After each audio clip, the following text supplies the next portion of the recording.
Happy Monday. I'm the Doc, John Macaroon. Another great day at training camp. Beautiful weather, beautiful opportunity to be able to go out and watch some football.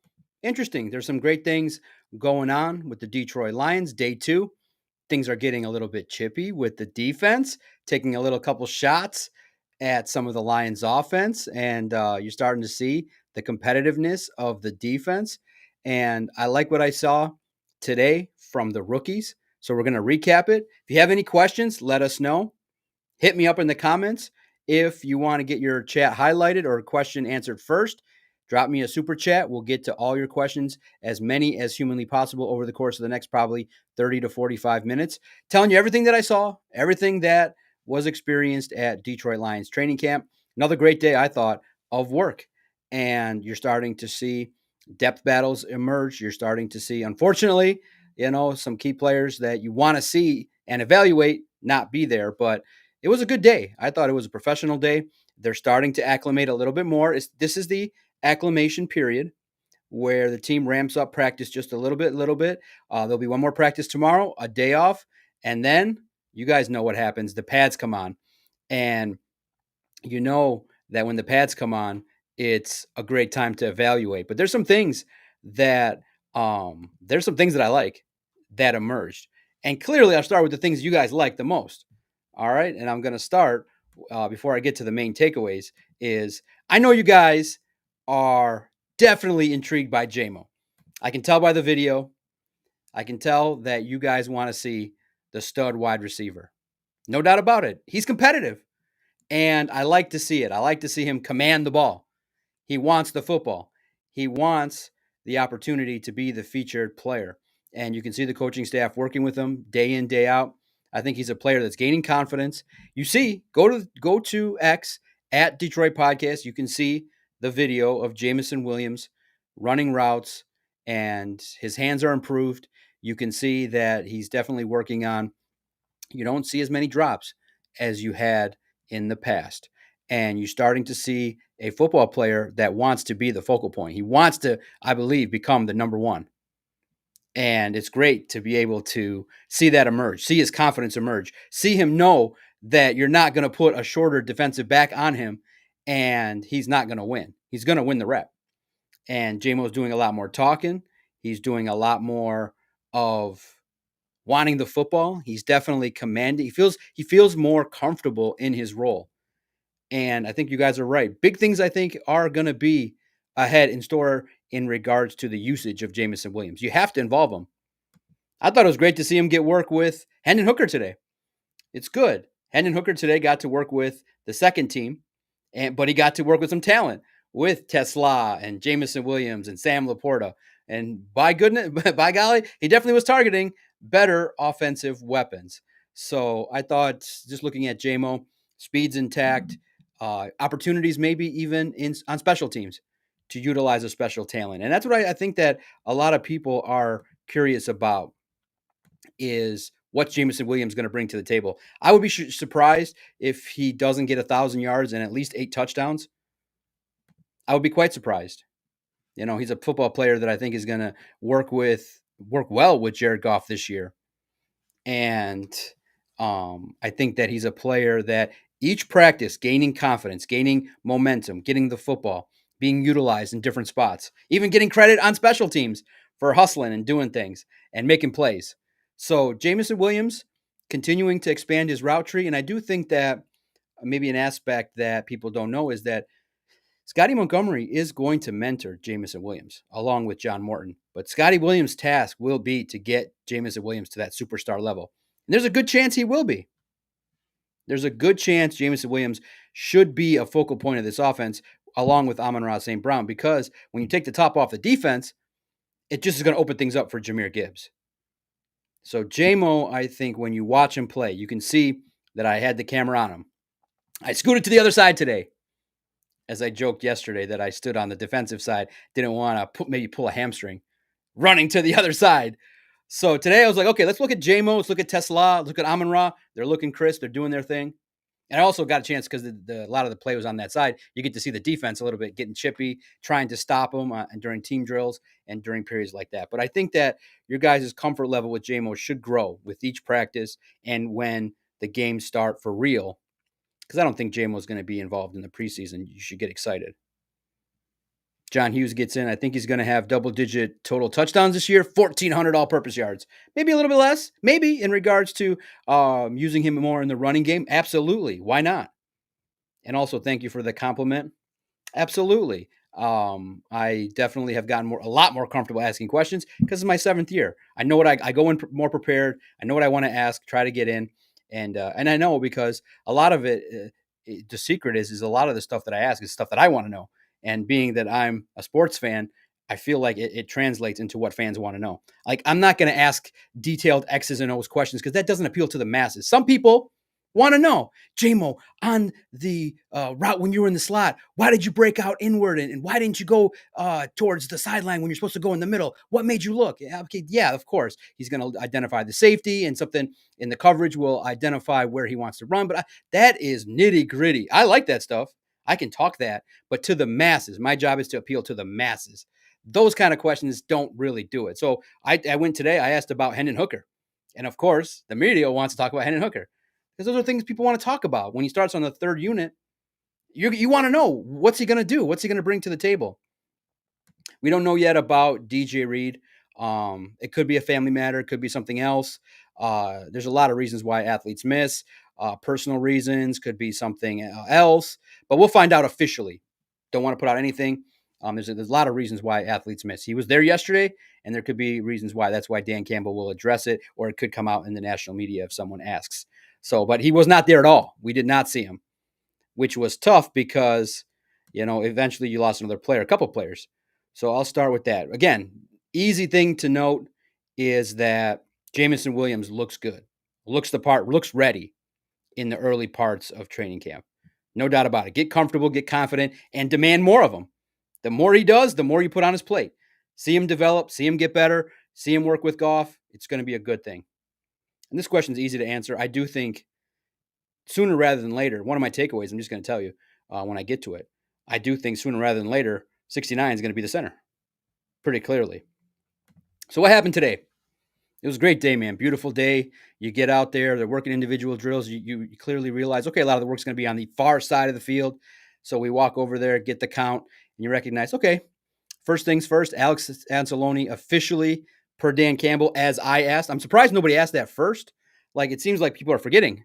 Like, hey, there's one story you got to kind of follow up. The biggest thing in my mind is, where's Alex? That was the only thing on my mind. There was a lot of questions, a lot of fundamental nuts and bolts things the media wanted to talk about, but I wanted to know, where's Alex? And I wanted to know about Hendon Hooker. That was my thesis today. My agenda. My agenda is probably different, a lot different than the other reporters. They want to get to the nuts and bolts. And I figure a lot of them are going to get to the nuts and bolts of the matter regarding Levi and the timeline and things like that. But I just wanted to know in my notes today about Hendon and Alex Anzalone. So I got that off, and everyone now knows he's got a hamstring injury because of the DOC. And again, if there's ever a question you want to ask, there's a good chance I might ask it. Hit the notification bell, like and subscribe. You can comment. Hey, Doc, what do you think about this? Ask this. I will answer your questions. And if you really, really, really want something asked, leave a super chat. Maybe within reason, you might get your question answered, but you'll definitely get it highlighted to the masses. Thanks, Jay Hart. I really appreciate those that do subscribe. It means a lot. You should be tapped into all the sites, but definitely Lions on SI as we bring you guys coverage of the team and what's going on. So you get out there, and there's always, individual periods, but it was great. Get excited, all right? Because one of the takeaways that I saw, all right, is I'm going to give it to you globally, and then we'll go down each one. The rookies are starting to look a little more comfortable. Tate Ratledge, Tyleik Williams, and now 2 more, Tesla and Ahmed Hassanin, looking a little bit more comfortable day by day. Now, in the coming days, I'll look more at Dan Jackson and Lovett. Lovett was getting targeted as well, but I'll break that down, what I saw with the rookies, in a few moments. I liked what I saw. They're gaining confidence with each passing day. They're looking the part. The other thing I saw, Hendon Hooker had his best day, working with the second team. Now, there are things I'm going to break down when I talk about Hendon Hooker globally, as well as I think you guys want my thoughts and opinions on what I see today and also globally what it means. So I thought Hendon Hooker had a good day working with the second team. Better talent around him, crisp execution, but there are still some reps where there are some things that are going to be areas of concern to get better at. You don't have to look too far, Steve. You can find me anywhere on YouTube, X. You can find me. So, great question. I think he has been out there, and I will pay attention to him further in this week, but he looks okay. He looks the part. He looks the part of a nice veteran that can compete in training camp. He's been looking good. I think that he's going to have opportunities to battle Jameson Williams, and it's going to be tight, but it's going to only make him better. Good reserve role player will be great. Of course, guys. If you guys love it and ask questions, engage, tell other people, I'll be here as many days as possible. I appreciate you guys. So Hendon Hooker had a great day. Zipped the ball, had accuracy, and look, all they're looking for in these team drills early on with no pads is tempo. Like, hey, there are certain times where, hey, get in and out of the huddle faster. It's like, hey, you only have so many seconds to analyze the defense. Don't lollygag with your offense. Get in the huddle and handle it. And when it doesn't happen, the coaching staff lets the players know, get into it. And so Hendon's got to work on it to get the offense collectively smoother. And he did. In and out of the huddle, finding his targets, boom, identify. If you need to run, go. Don't hold on to the football too much. But there are some things that you start to assess just based on his demeanor, the way in which I perceive it, that for me as a competitor, I don't like. I'll share that a little bit later. The guy that I talked to directly, I had a chance today after practice with the other media, talk to Hendon Hooker. I talked one-on-one with, to tease what's going to come. I talked one-on-one with Amon-Ra St. Brown, who's always been gracious with his time, well-spoken, definitely a player I respect, will answer a question the way he needs to. If it's a tough question, he can answer it. Doesn't dodge things. Looks you straight on, answers the questions. I asked him about a feature I'm going to do is I asked Craig Reynolds and Amon-Ra about their trip to Germany, what it meant to see the kids, what it meant for them together as a friendship. So just a little bit of an outside story about their trip to Germany and what it meant in terms of the growing of the game. So they were definitely both players open to talk about that. Also, and again, I'll pace myself. You know, I like to get all the stories out. I can get 10 stories a day, but I'm going to try and pace myself maybe every couple hours, more content at Detroit Lions NSI. But you'll see videos, highlights, analysis. I think if you guys want more, let me know.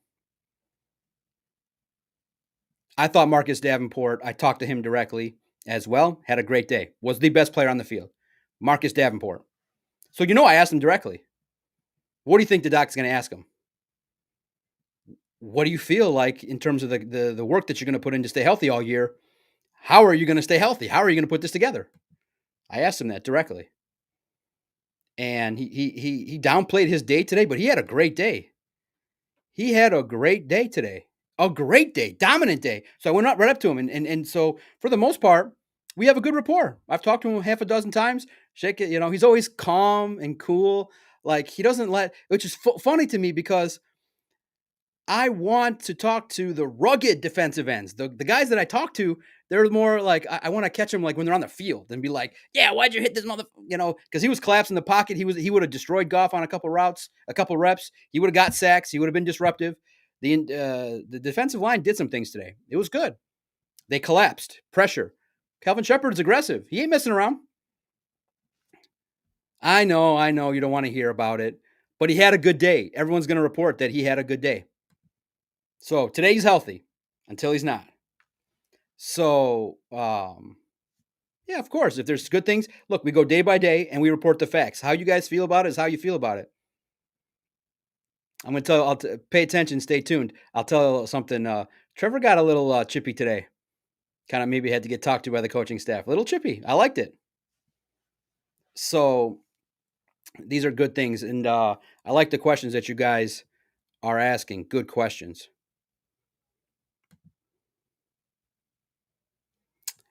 I do think there will be differences in pre-snap formations. Yes, there will be. Hutch. I can't really say it specifically, but let's just say there's opportunities to work in running backs differently. That can happen. I think there's opportunities to utilize JAMO and Jameer Gibbs differently. That can happen. So it's good stuff. It's good stuff. I can't reveal specifics, guys. I wish I could say, hey, I saw them line up. I just can't really say that. But just think about how you could do things a little bit differently formation wise. And remember, too, when you read, the guys have talked about it. David Montgomery and Jameer Gibbs have talked about playing together more, what that could mean. That's good, right? Good stuff. So Marcus Davenport had a good day. Terry Arnold made some plays. The defense was around the football, and the defense actually won a 7-on-7 period, which is tailor made for the offense. So that was good to see Jack Campbell break up a ball or be around the ball, and Terry and Arnold, and the coverage be good and looked organized with Kirby Joseph. So those are some of the things I saw that I liked.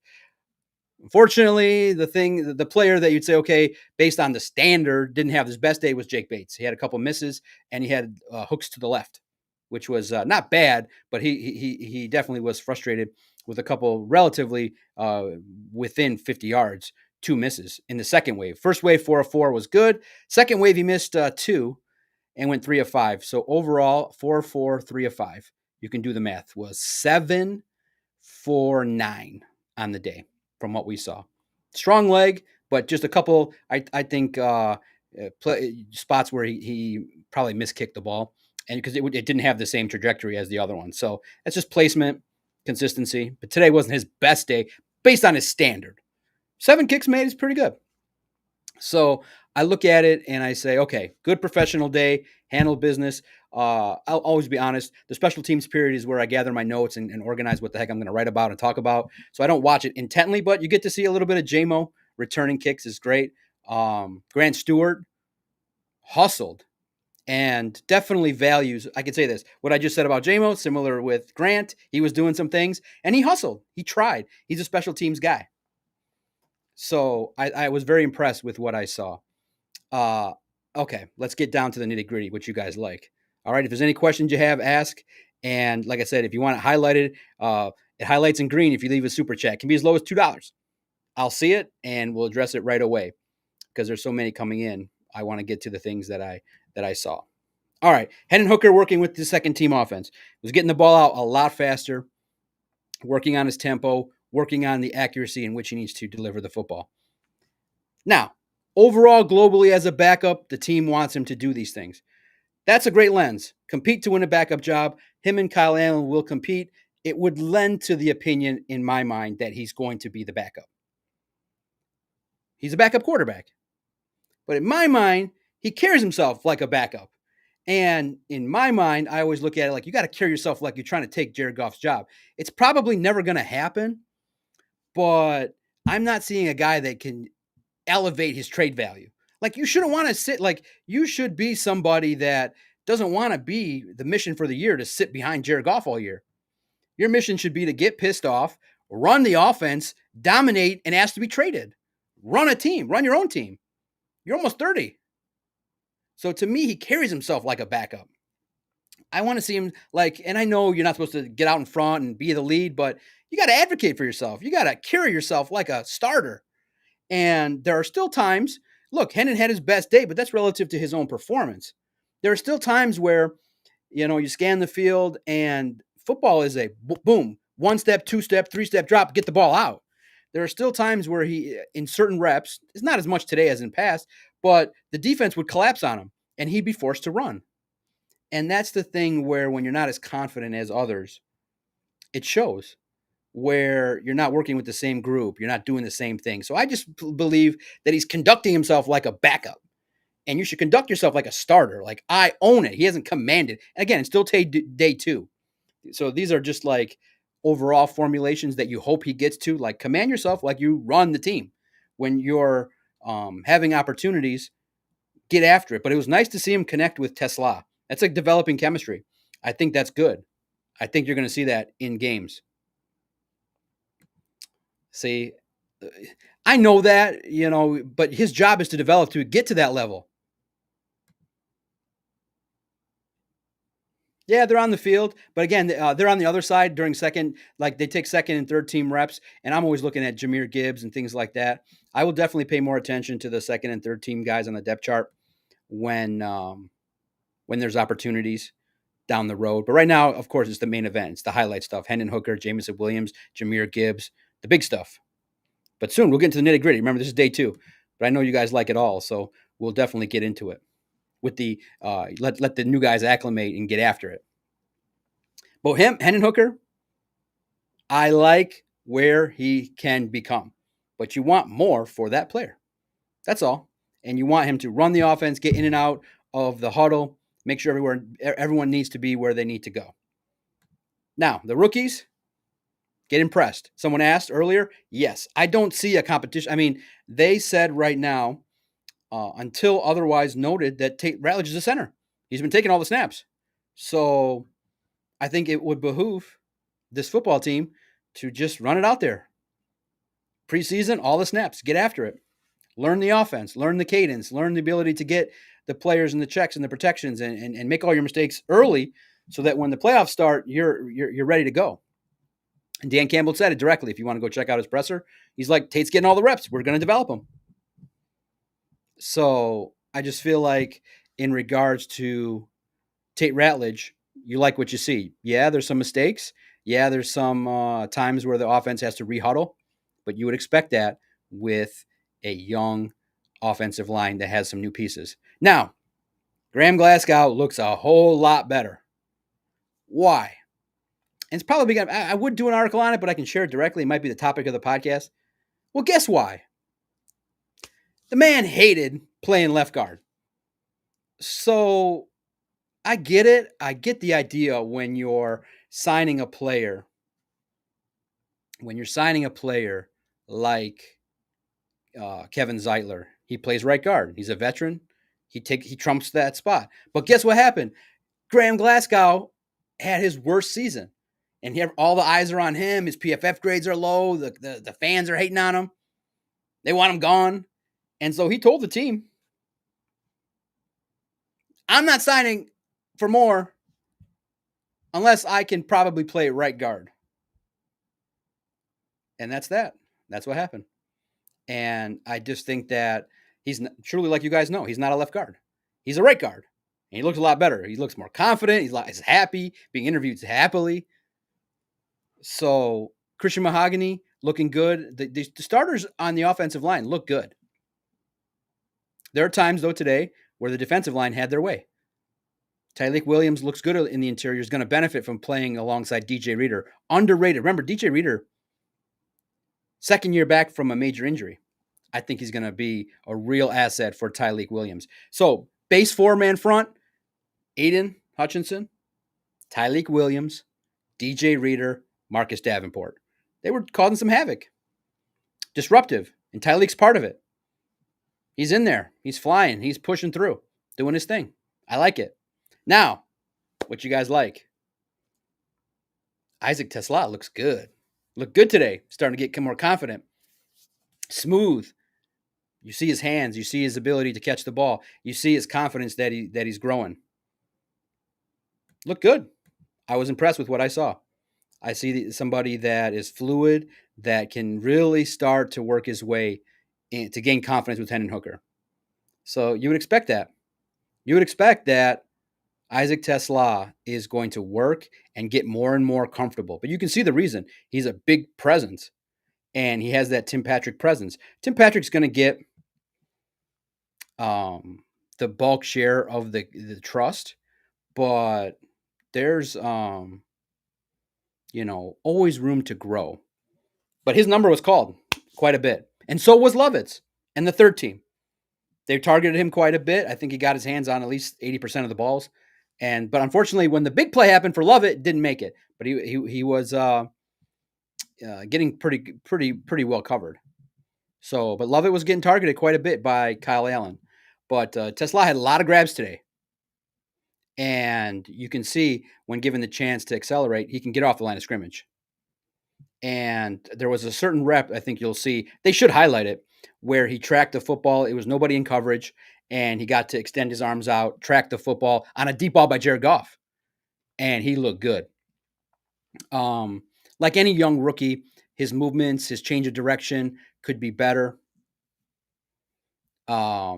Adjustments to route concepts still will be developing in terms of recognizing exactly the crispness of every route that he's got to run, top end speed, moving directions based on the formations and adjustments made by defensive backs guarding him. It can be a little bit awkward, but good day today by Tesla. Where do I see Tesla? Yeah, he makes the roster. WR4, WR5. Khalif Raymond will get targets, but he makes the roster. Definitely. Definitely, I see Isaac Tesla making this roster. Yeah, and John knows. X of the future. If Tim Patrick doesn't work out, he's affordable. If Tim has a big year, he's going to end up making 10 million or more. Boom, you have a. Listen, let's not do that. Let's think of something great for Tesla. What do we want to call him? Smooth operator? I don't know. What do you want to call Tesla? If you have a good name, hit the comments below. Let us know what you think of what we could call Tesla. Doesn't have a great nickname just yet, but you can't call him Baby Megatron or Babytron. Can't do that to him yet. That's a big expectation. Big expectation. It's going to be tight. This question about Kennelly is going to be tight. I do think Dan Jackson has the edge, Avonte Maddox, but he's going to be on this team. I think he'll be on the practice squad. And if he makes plays in the preseason, has a good chance. Has a great chance. But it's always going to be about special teams. So the rookies are gaining confidence. And what you guys want to know, the player that talks a lot of junk and lets you know about it. What I saw today, I love it. The man is Ahmed Hassanin. And he would have blew up a run play. He got in there, and when he made the play, he let everybody know about it. I believe a second team unit. Got a little bit of early in the first team, but not a lot. But, running the edge, doing his thing, mostly with the second team. Second and third team reps for the young cat. But he's aggressive. Now, write this down. I think I said it in the early takeaways, but there will be a battle that could get nasty if it plays out. I saw afterwards, Davenport has taken liking to Hassani. So they were working on rip moves, swim moves, working out after practice. So Hassani's asking the vet, Marcus, hey, what's the deal? And you love the energy. But the matchup it's going to be, even in non-pads was great to see. Ahmed Hassani, edge. Giovanni Manu, left tackle. If they lock horns in pads, they're going to fight. If they are going to battle. They are going to battle, and Ahmed's going to try to take Gio's head off. So they both have to get better. They just both have to. Giovanni definitely felt the power of Ahmed Hassani today. He tried, and I don't even know if he was supposed to be going that intense, but Ahmed was trying swim, rip moves, 360 twists. He was trying it all in one rep. I wrote down, I said, holy cow, rip moves, swim moves, 360 to try to get to the quarterback. And he was doing his thing, and Gio held his own. Gio is magic. Gio is doing his thing on the second team. He is the second team left tackle. He shed weight. He looks a little bit better. But again, fundamentally, he's got to be consistent. He's got to be anchoring. He's got to be moving. Like I said, naturally speaking, he's going to be a great run blocker. But pass, he's got to anchor and get after it because those movements are tough. You got to hit 4 steps backwards, get your arm right position, and Ahmed was trying it all. It was whoosh, whoosh, boom, spin move, and he was trying it all in one shot, and he was after it. So I'm going to watch for sure. If you get out there on a practice day, it's Hutch Panay and Gio and Ahmed. I want to see it. When they collide, it's going to be boom, and it's going to be ferocious, and it's going to be nice to see. But Ahmed looked good, developing, getting better. It's how fast he's going to develop all those moves consistently when you pull him out at what time. And if you can keep Marcus Davenport fresh, that's how you do it, is to kind of mix in Ahmed throughout the year. So iron sharpens iron, and I think that's the case in this one. Man, I can't wait to see it. I'm going to have a firsthand look, and I'll report back what I see. And if you guys are there, if you go to practice, like I said, I told you guys yesterday, I'm one set of eyes, and I got to keep track of the offense, the MVPs, the big stuff. I tried to get another reporter to bring you guys even more, but I said, heck, if they're just going to deny that, I'll just talk more and share everything that's in my head all at once. So if you, like I said, it's It's a guy with energy, and Dan Campbell said, "We got to tell this guy to chill out. It's a walkthrough. There's sometimes that you got to chill out. You know, you got to chill out. It's not like that." So those are the things I saw. Standard offensive line kind of stuff. You saw Tate Ratledge, center. You saw Graham Glasgow, the right guard, Panay Sewell, the right tackle, Graham Glasgow, Christian Mahogany, the left guard, and Dan Skipper on the left side. So you get an opportunity to see some things. I'm enjoying watching some of the second team offensive line do their thing. I'm enjoying watching opportunities for these guys to grow and develop. So Trevor Nowaski made a play, and he kind of bumped a tight end a little bit. Got a little bit the second or third team tight end a little bit frustrated, like, "What are you doing?" And you could tell Nowaski's like, "Shut up," and just kept it moving. It was great, man. The defense is a little bit chippy. They were at their game. Listen, Calvin Shepard has them competing. Terrian's competing. Rock Yassin was getting a lot of attention on the outside because of the fact that DJ Reed wasn't there. Amik had a chance outside too. So you get chances to see some of these guys at different spots at camp. So it's one of those deals where early on it's competitive. It's opportunities to see guys get experience. And so for the most part, those are the main things you're going to see in regards to early takeaways. Just kind of and most importantly, I think you guys care about is just, can you find a way to stay healthy? I mean, that hopefully, luckily the good news about Ennis Rakestraw is that he's going to miss a couple days, but he'll be back. So that's a good sign, is that it's only a chest contusion. But you're concerned, can he make it through a practice? Because it's a tough business going up against these guys. Some just quick hitters. Yeah, Jahmyr Gibbs looked good out of the pass. They're working on pass blocking with David Montgomery, Jahmyr Gibbs. So those are the things I saw and noticed. Like I said, I was more on the offensive side a little bit more today. So it was great to see. Another good thing too is Brian Branch had some nice coverage on. Clearly, you're starting to see that if you're going to guard JAMO, just like I said, think defensively. How would you do it? You would chase safety help pretty clearly.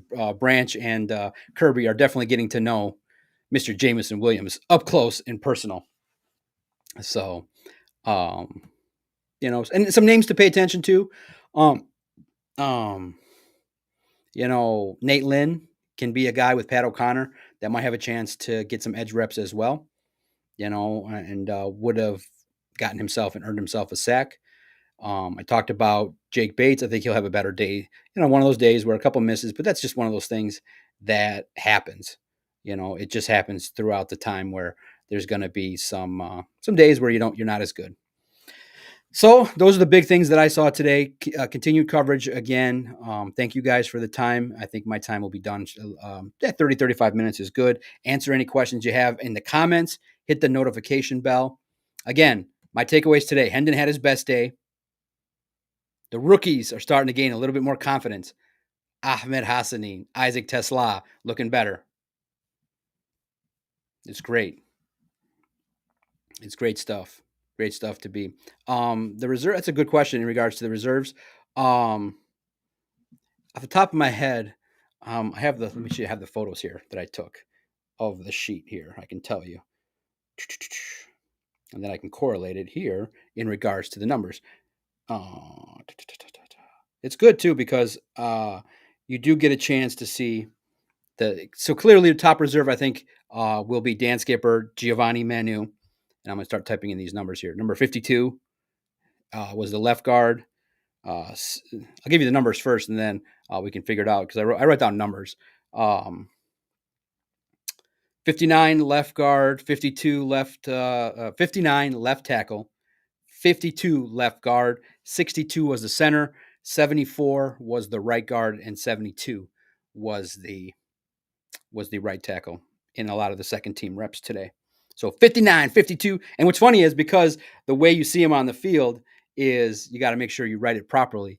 And it's sometimes a little bit tough. Again, I'm a one-man guy, and I'm writing down the formations, I'm writing down the players, and what exactly happened on the play. But those are the players that I saw. So Giovanni Manu is clearly the left tackle.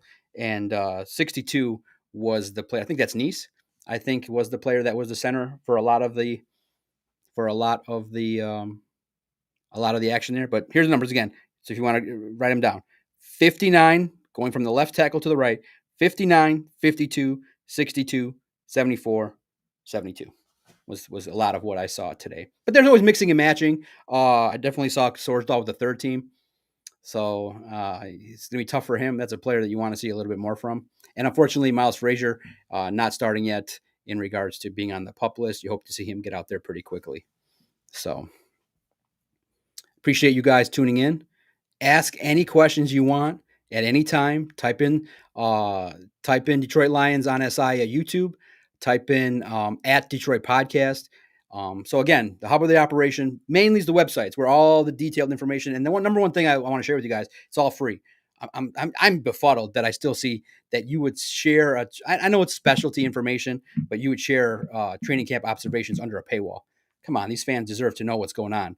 And because of the fact that multiple sites will have it free to charge people, I get it in this day and age, but our information, as much as humanly possible, I will make free. Podcast, video analysis, highlights, anything that at all that comes through the pike, Detroit Lions and SI. In the mix, just make sure you visit every day along with your other sites, si.com/NFL/Lions, at Detroit Podcast. You can ask questions in the comments here. Like I said, hit the notification bell, subscribe, and really just tell one or two other people that, hey, there's a reporter that is very engaging and will answer questions and share and even ask the head coach a question if you have it. It's passionate enough. So thank you guys for today. Monday's in the books. One more day for a day of rest. But Detroit Lions and SI never rest. We'll bring some early analysis, risers, fallers on Wednesday. But tomorrow will be camp day 3. Look for us. Look for the doc. And if you have any questions, let me know. This has been the Lone Wolves Detroit Lions podcast, inspired by Brad Holmes. I cannot not give him credit for inspiring the name of the podcast because I relate. And real fast, with my last 20 seconds here, or 120 seconds, he said that, yeah, he understands groupthink and how everybody is, but he always would pay attention to the one guy in the back that maybe thought differently, the lone wolf. It's kind of how I think. Podcaster, internet guy, thinks outside the box, doesn't care really what anybody thinks about anything, just comes in, does the job, goes home. Lone wolf mentality. I like it. So I stole it. Great times. Thank you guys. I'm out. Lions on SI. Coverage every couple hours. Great stories, highlights, videos, analysis. Appreciate your insights. We'll check in again tomorrow, most likely. Thanks, guys. Have a great